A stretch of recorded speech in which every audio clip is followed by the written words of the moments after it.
We're continuing our conversation with Rabbi Leib Tropper.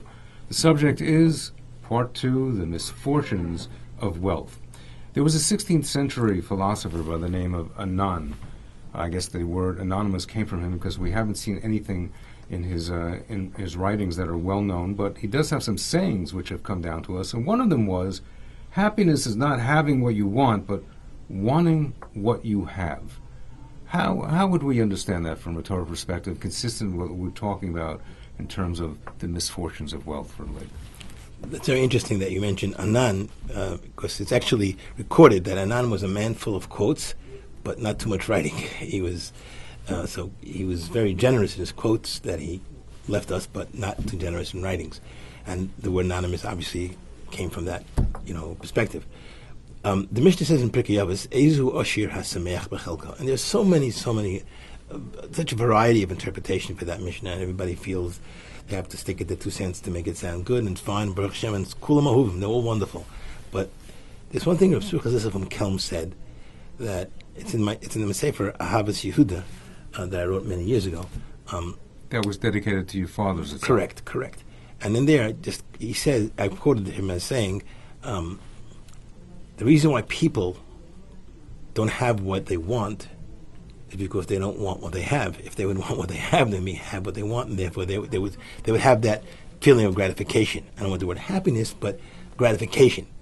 That's what they would feel. They would feel satisfied. They would feel, no hunger. But people aren't programmed yet.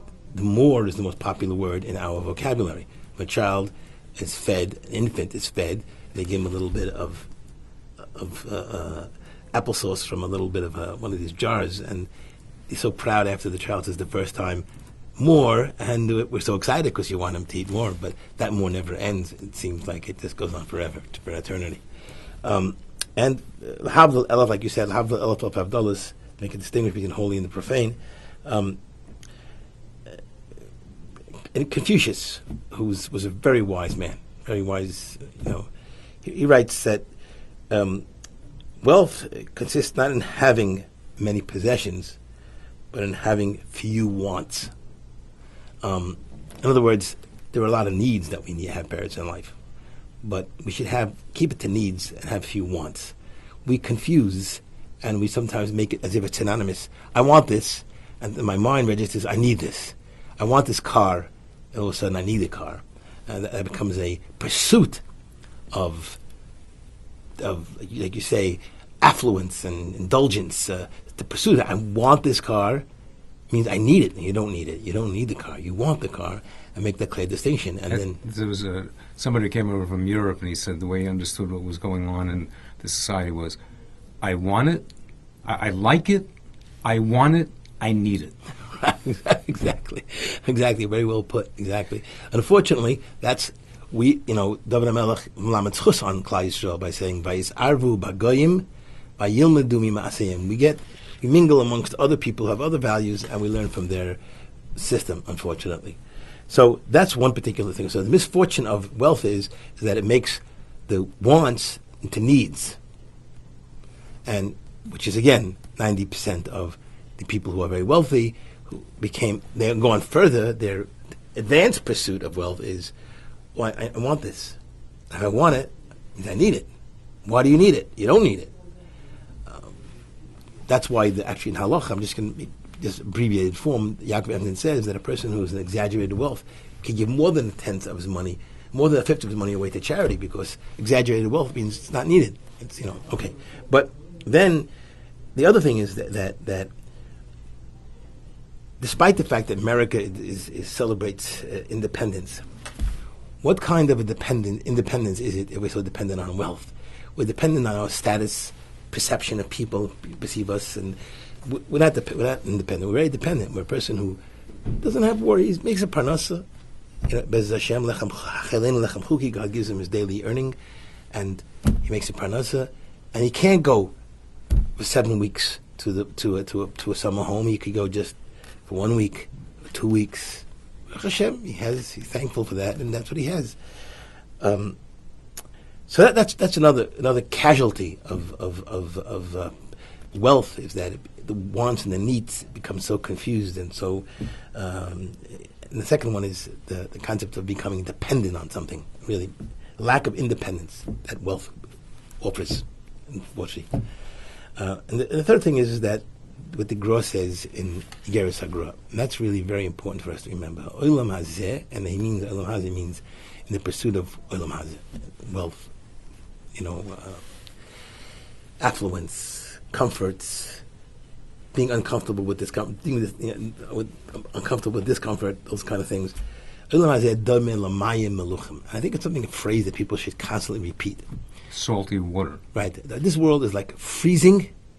You're thirsty. You're walking in a parched desert, and you run to a person. He has freezing water, but it's salt water. Mm-hmm. Yes, it's immediate.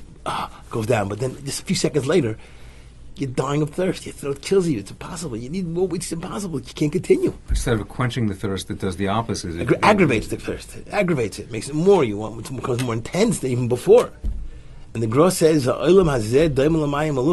wish that I had, and we all had, the foresight to see that when we were born, we know.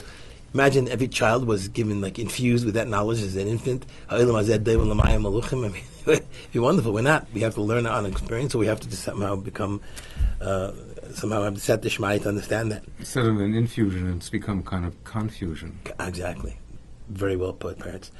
And as I mentioned to you before, parents, I think that those are really the things that the dangers of pursuing a life of. I use the word pursuit because that's really the highlight of this whole conversation: is the pursuit and the obsession with wealth. I go to Shabbosim, and I'm going to end with this particular point. I go to Shabbos table, and my own Shabbos table sometimes I hear people talking about, this person X, Y, and Z. And the other person will say, yes, I know the other person X, Y, and Z. Oh, he's a very, very wealthy person. He's a very fancy person. He has so much money. He's very rich. And it becomes a whole discussion about what? About what? Nobody is money. There are people are not what their jobs are. Just like if you're a doctor, you're not a doctor. You are Peretz Eichler, who has a profession, practicing medicine. So the doctor is meaning you. That's a saying that you're describing your profession, not a description of who you are. We made somebody who's wealthy, and that is a definition of that becomes who he is. He is Mr. Success. He's not. He is a nar with the ksav, like he is a regular person who has a lot of money because he pursued money and he made his life pursuit. He surrendered everything. Gave up everything for money. And we have stories people gave up their families for the pursuit of wealth, gave up everything, gave up who knows what for the pursuit of wealth. So we have to focus, Paris, on the misfortunes of wealth in the sense of what it does to our neshama, how it perverts the neshama, how it perverts the mission of that's given to us to wake up in the morning and say, Maidani lefanecha, and what's my job for today, what's my mission for today. And if we do that, Be'ez Hashem, we will have the fortunes of just living with what we can live with and be happy with what we have. And we really see a lot of bracha in our life. Amen. Thank you. Thank you, parents.